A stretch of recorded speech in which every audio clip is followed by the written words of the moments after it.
Tangkhul ancestral land le Kuki ancestral land chung thuyang sei diu chubana dabdeu KZIC kiti ho hi Kuki te gamli sit ineida nu le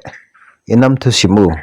documentation hin boljing kai ho pa cha na thuyang i sei dingu aban ki na YouTube channel ho hi Kuki te dinga ikhu man thei pe nu chong le agang thei pe na iman cha u cha hin hi cho vian da ni sei diu he bong ni la phai mu sau to thien thang wat man lang chang la hi chi Kuki history channel ana we ho zo si chung ka ki pa na kan phung ni hi chang la tu ni khwa video pen sim lo na pen hi hi le hin e chi Okrul district nga ai ha la ho Okrul gam kai Okrul lampi wel a cheng Kuki cha te ho le sopi mel ma lui tang hul te ke ka thu om pu pu wa le nam pum pi dinga lung hi mo na lung nat na asu dang kai pa wa hi o lim nom na ka ni ni hi e chi ken ka sei ding ta bang hi Kuki nam sunga e ti ti khatiu ti ti thei ding hi e la wam lo ya e ta bang video hi kan sima holim na kan ni hi chong le hi chong ki chai ting chule Kuki media ground report a bol ji a gi na chung chang tha jong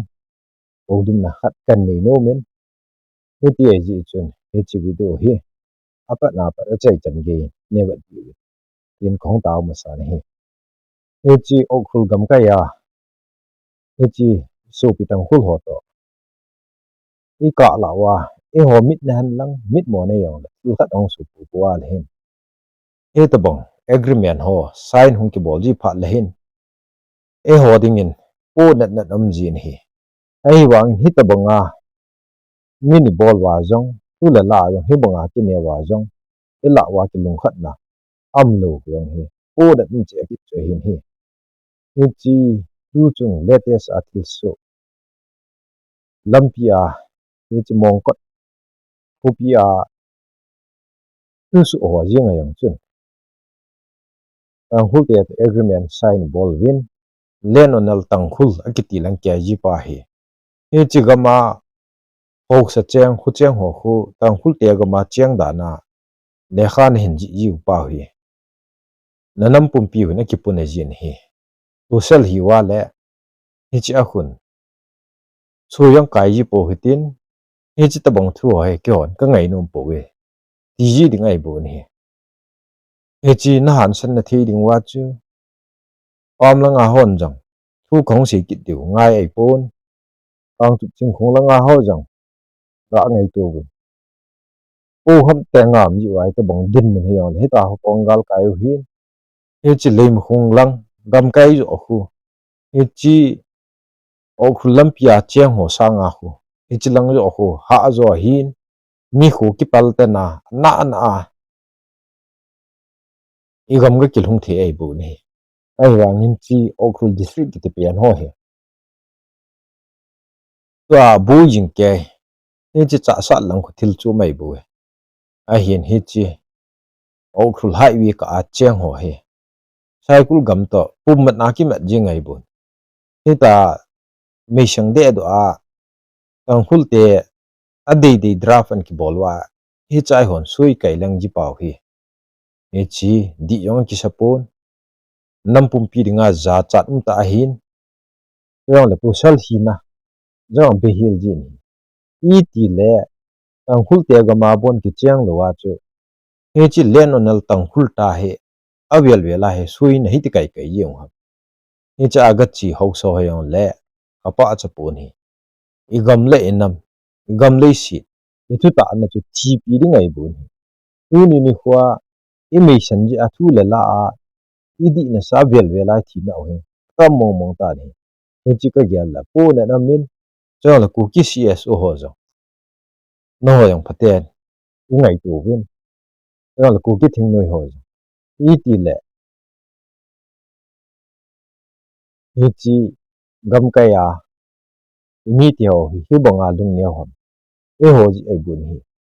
yong le ku ki em le ho no ho zo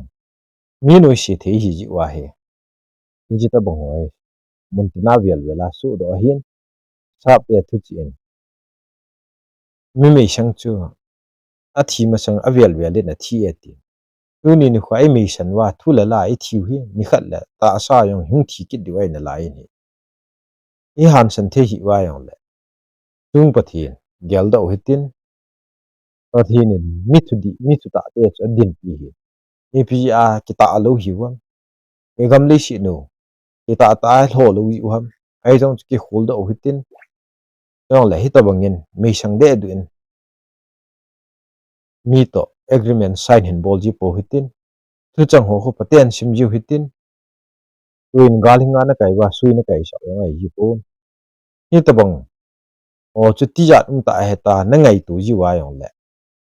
a pheng pheng yin kang pu pilang sai kul langa panin na so pin un naw thing noi ho hin ko ji win lang he chi ting le chu no hang sam ta kal sung ji hi ta bang imit mo na ha tam tan la ya chu ni khat ni ni ke na chu yong le langa hat sa mo social media ho a tui mu wa mo lai pi pi ding ai pun e ho sunga jong nam khat hi ji a chu e wai ku nu yong e ki hat pi ding u e wai thu nu yong ki hat pi ding u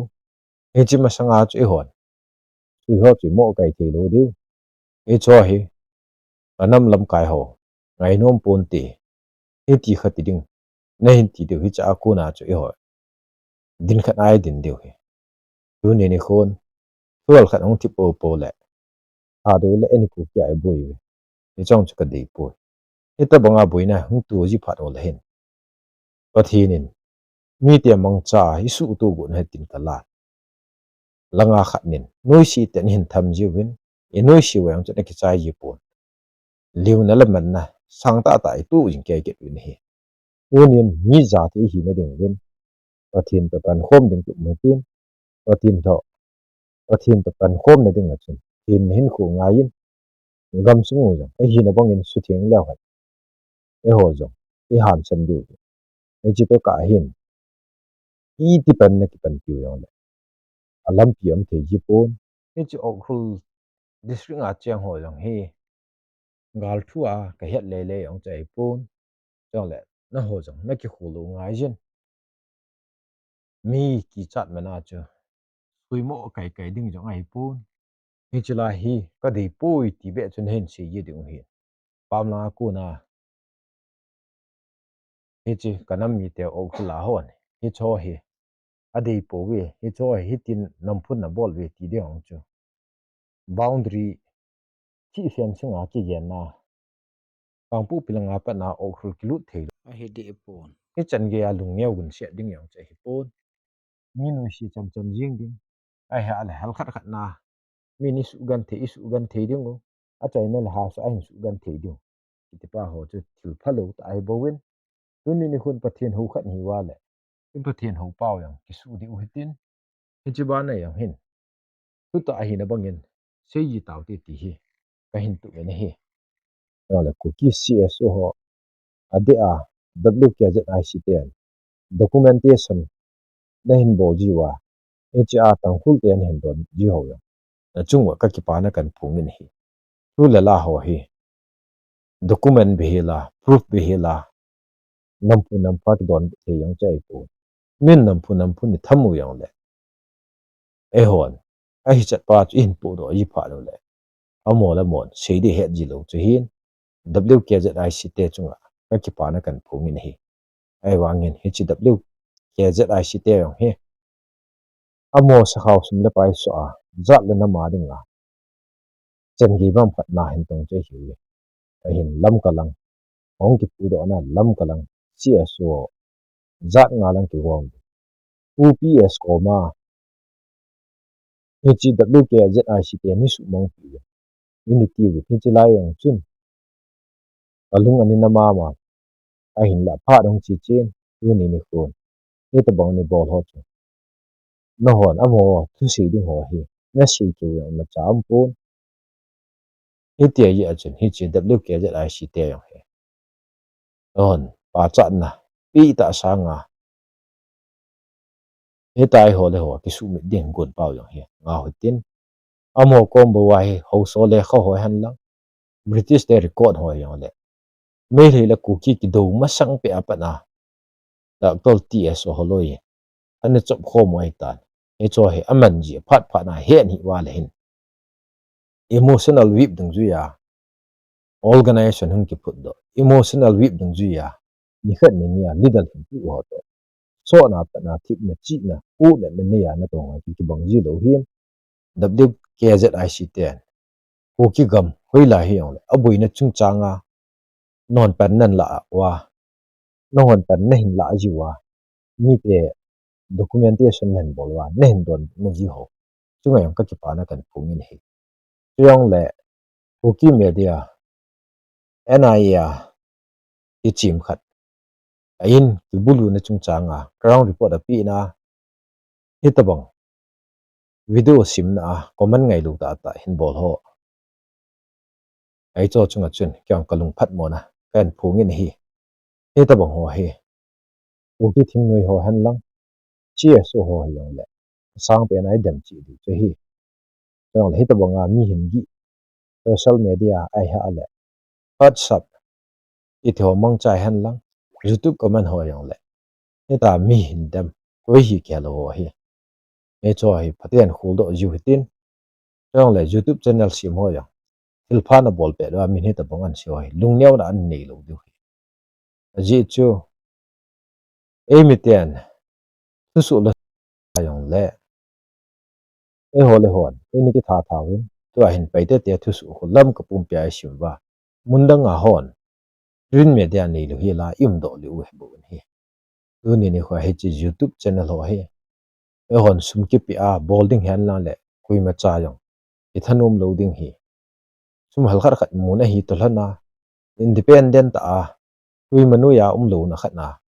ita hi report jang i bolwa ubana ilungya ho i si na i chi bo hi e cho cha khat mi han lang le hen e nam sung wa hi tu su la su yong he loading ki til ho ji yong loading hi ni chi YouTube channel bol ho jo si na han san ning win tim na kan nein yong le tu ni ge ya hin alam lo lo wa thil hin ta do yong chu kui ma am be pon zat le na ma de nga het lo wa ho ye chi ki so la phan ti ti wa he tu ni ge han tam zo ha ji la yin a phalo khat le nim lo la phat dung ju ya i delete wa phat dung ju ya i sei to chu hin e to bang thil pha bol ti the wa hi e ki thu pi di wai bo win YouTube channel hong hon dem na thu a si na ban wa CSO da hon da e to bang ho hi nung so lo na ding pan la hi yong le e chi le ku ki te ding a channel hong ki sim ho hi e ho ding he tin mi pin support jing o tin e to bang ho hi koi ma chan ni khat ni sunga subscriber mi pi ba thi ding a channel li na su yo lo hin e cho jang hi e ho awul ji them ki no te ti yong chu kan si no ni he yong le a chai na pe nin o khul gam ka ya ku na ita bang boi na hi yong le lenonal tang khul ki ti ho hi a modern ki draft wa yong le no post ngam hi wa yong le ka ju na su e ke su e tin hin dal ha na hunung le thu paten ki si nan ti yong le hi ta bang han san na thei din mun hi a yong le e ta mi ni noi si si sang wa chu i zat le namu table tu ta hitin no hong do du hai ai ha li lo du o mo me ti su ke ti du o mo ma le na kun di pha do yong le na wai la ding link share lin man lang no thut pha do na ki pa pi ding mi het thi ai ha le na ki na pi te tam pin na nga ding bit no hon jo e bol ji ta wen ti chu nga la ku na khil na o he ke ki pa e chani ta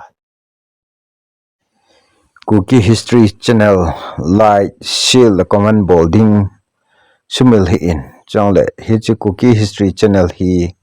subscribe bolu lai hi wa le bolu te nampi machal na dingin